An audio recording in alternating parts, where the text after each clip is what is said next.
Hello, hi, Xposed GA. The name is Ben Bruce. Baby, I will be able to check a Sienna Emma. Bombshell. Masandi aba. Where the nemu dupa. Where the say. And then be babu said they make kakura na niaje. Captain Smart or the asamaba. Asem no the buy no or say. Odo broni one say or a side check. Also, odo broni money they have dual passports. The money now more passports. Dual. Now, according to Nyama Kra Metino, a bunch of DNA because who are Germany. And not Dobroni Mano allegedly. First one, no DNA because who are and Lutina extra said Yama Big Koye. They will take Captain Smart. Lumba koye DNA. Enti okoye DNA ni wiye no. Who sent them mano. Ebi nyane ma. Enti Lumba ntimi anye passports. German passport. Do more German citizen. Yeah, sure. Went to me. Anya passport. Man ma. The bibini grab it. Do we ask? Baby. Me fan 2 TV. Some person shade. We Ghana passport. Memmo Dino. Pacho. So who Dino? Who Nina? It didn't was so near then. So all the chairman. Debbie first one. Fosu meboa. Okay. Me pese obeboa kola ni din na. Oyoba na se be ma. Fantastic. So who fosu no? Say the Lumba spelling the fosu no. We Ghana passport. Me da say. Bibini Pacho, we su ya den. Fosu. Say fosu. Lumba spelling na. Okay. Oyoba na se be ma. Me da say. Pacho, we su ya den. The same fosu na. Fosu na. Someone who saw no show. Okay. But your passport, we Ghana passport. Okay. Show we so. Pacho, we no the toll. Ne maame no. Oh, okay. We no the toll ne maame no. Pacho din be na wo so we. Same fosu na. Pacho, Ghana passport. Okay. Try me new we last one ni. Pacho, e din be na wo so no. Same fosu na. We na order the tone ho no. The man order the tone ho no ntihwedi no. Then C Q F mba no the tone ho. No amot TV so kasa antro ni na munjai.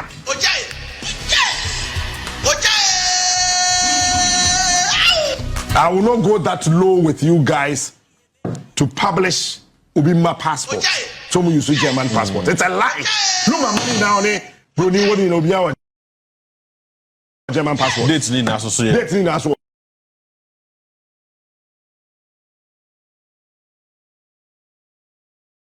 Oni obia oye idi e na wiye me German fo hu say e ma ne ye ne ma no mo obia German passport. I have the copies of the passport of the children. Ni na papa Mami che wase eyiri nsie kunu eyema ne sie ja saso ne so asene ene ye de fa be wo so bre wo me de sada menti Aye, Captain Smart na kasano. Was it I don't take this nonsense. Was it odobro ni wo yiri o.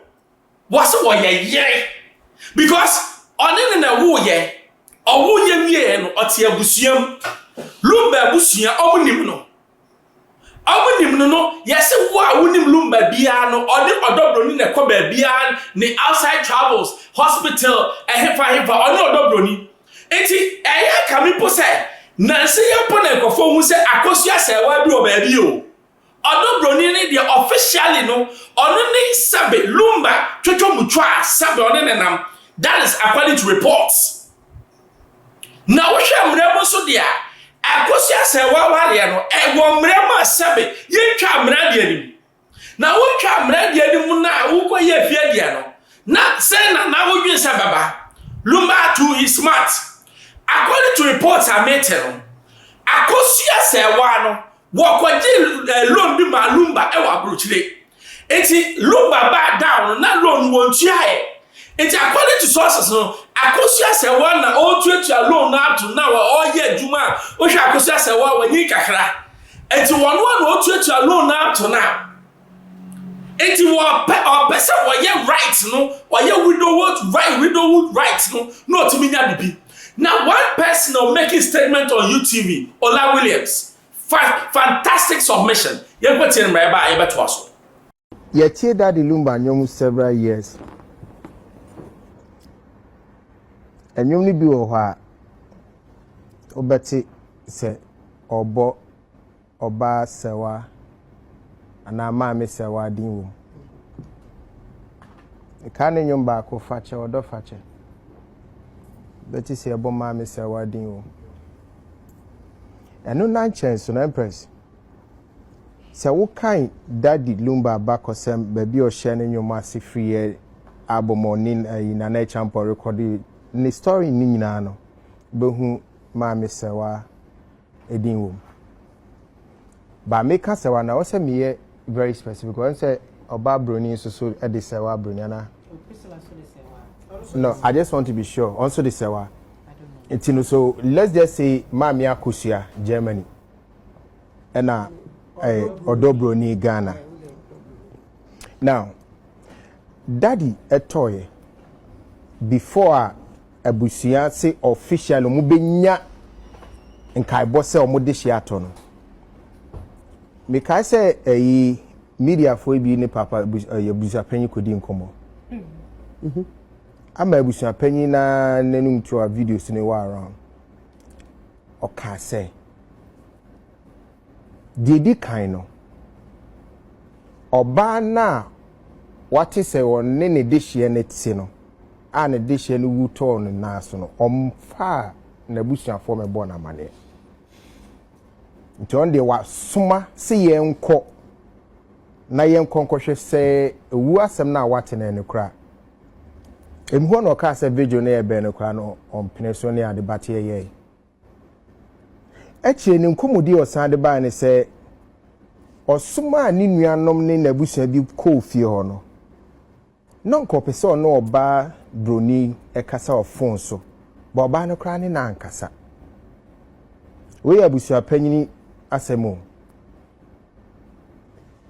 yen keka ko animu ena omu bisa se na Daddy ne oba broni no entemu asemo no so onu di onimu no abusua ne nimu no omu so na omu tenchen ka so onu di ye nimu no so awari no so awari no ye nim no obi ama mese awari invitation ye nya invitation letter no nemmum akosia se wade ye nim no se na ye awari no empress ti asem ni yo abusa panyin na ga se yo se akosia se wa ne de omu nim se Daddy Lumba yire no no okay ena akosia se wa ya maami ya so ede ne krata ba abontin before and after the court sermons no a wo kire ye date kura oni daddy eye wedding enye traditional marriage a wedding but ye nyina ni say before 2004 everybody knew about Kosia Sewa pacho on the adenekon okay na busia panyini ye anu o se wonnim Sewa oba broni yeah, Dana fed dear. Asa kwase sasa. Okay. Wasi obeyen hihwemu ewo ahu ayonkofo na ewo Daddy Lumba ne odobroni ntem. Okay, tebi abusia panyin koyen hihwemu no so oh say omo ware. Ana abusia panyin omo ware na wunnim. Ti invite o. Eni invite unian ma na atwa wo hia wo ye interview no. Nne no mo ware ni sen hwane ko gina mu e ma mo abusua no sen ka wa anka sa immediately na say beginning na ibi anka confusion a wo create no ka ma so ti say abusua pense wa ko hwema mi hu say ono na hu say Daddy Lumba ware odobroni but beginning ni die no wo nim odobroni bia ni nuanu ne wo fa aseso nim odobroni bia okay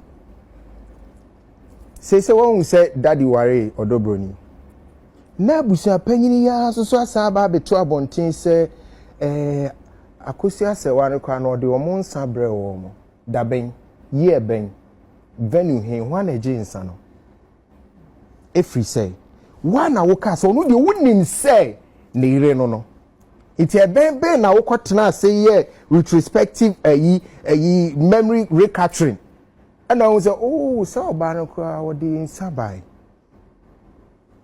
problem ayi wo mi abusua panyin na me de me blame no ne kasemu ene ni semu kire no ene create problem amai and kanya asem because so wo hwe ya even the assembly save from no you saw how odobroni ne anti akusua how they were okay omoti o agentia say eya wo bi mu kra na for there they showed us oh they are okay no problem but these problems started coming out when this abusapen started talking too much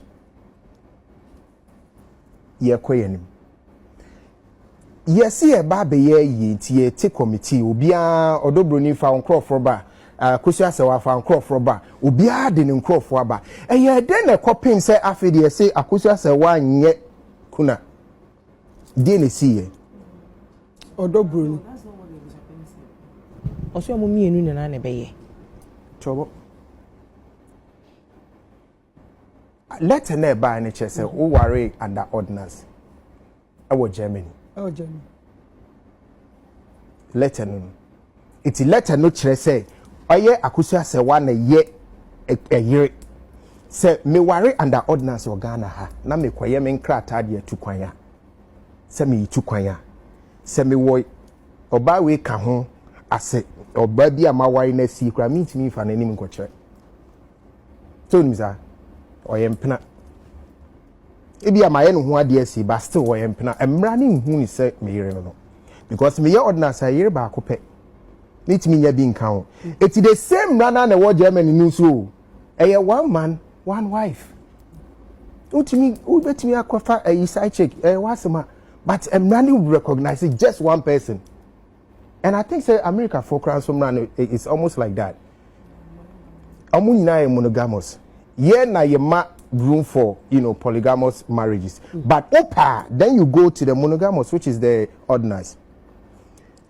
the entire me yes sure say ye ma me akosia say wade asemi court ni say so wan hwe ya wo ye panyini e de nanim be from aden na me ne be mantimi sane 1990s mu ha na o meye me ho ade 2004 unim bra ya bre wo Germany abontin so unim bra ya bre ne nyuma mo enjoy unim bra ma me akosia bre wo na BBC na se be mai bagana na oko na se sebi se no mu chirimi obi a na koma akodi oba afoforo wa na se woni ne tia 90 aniti mu ba bi samani ma ba fom se me nyo se me ne meche kunayo ne cha problem me ne oba ne meche kunayo empress mini oba no ye meche kunayo sebi se yampa se eso waware se yampa se nanka odobroni ye mpina etinka odnu yiri ni mpina meche kunayo nze enye bu emma yire no so ti ase na se waware ne so a ende na owo aware ye monogamous na wotimi nya akwanya be ware bi kan ho was there a case wo ja ware na wo ja why is this woman being able to take this thing to court the meaning say we enjoy but this is it empress may worry ya under ordinance that's a me person ni jaya ya ntimi fan sam na me say we ja ware ya ntimi fan sam ya no ne customary there traditional what I say but ordinance na ye ko sign no enyan san ye dijai nede ya the